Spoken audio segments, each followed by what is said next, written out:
ఏంటో ఈ జీవితం, విధిరాతని ఎవరూ మార్చలేరు అన్నట్టే ఈ సంఘటన ప్రతి ఒక్కరి హృదయాన్ని కుదిపేసింది.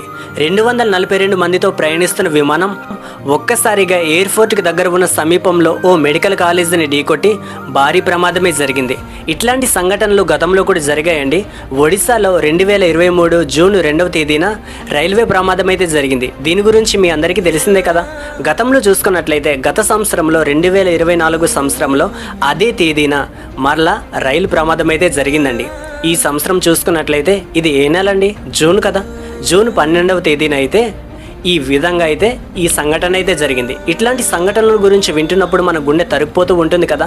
వాళ్ళు మన ఫ్యామిలీ మెంబర్స్ కాకపోయినా సరే వారి గురించి మనం ఆలోచించకుండా ఉండగలమా చెప్పండి? జరగబోయేది మనం మార్చలేం. సో ఫ్రెండ్స్, దీన్ని బట్టి మనం అర్థం చేసుకోవాల్సింది ఏంటంటే లైఫ్ అనేది చాలా చిన్నదండి.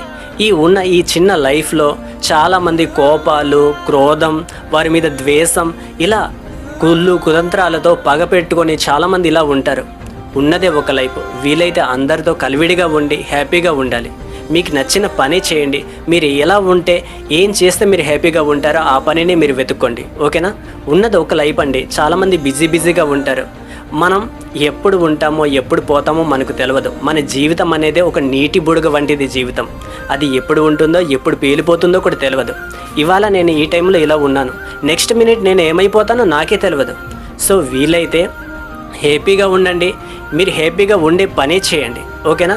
సో బిజీగా మీరు ఎన్ని విధాలుగా చేసినా సరే, మీరు ఎంత డబ్బును సమకూర్చుకున్నా సరే మీ డబ్బును మీరు తీసుకువెళ్ళలేరు. మనకి ఎంత సంపాదన ఉన్నా సరే ఆ సంపాదనను మనం తీసుకువెళ్ళలేమండి.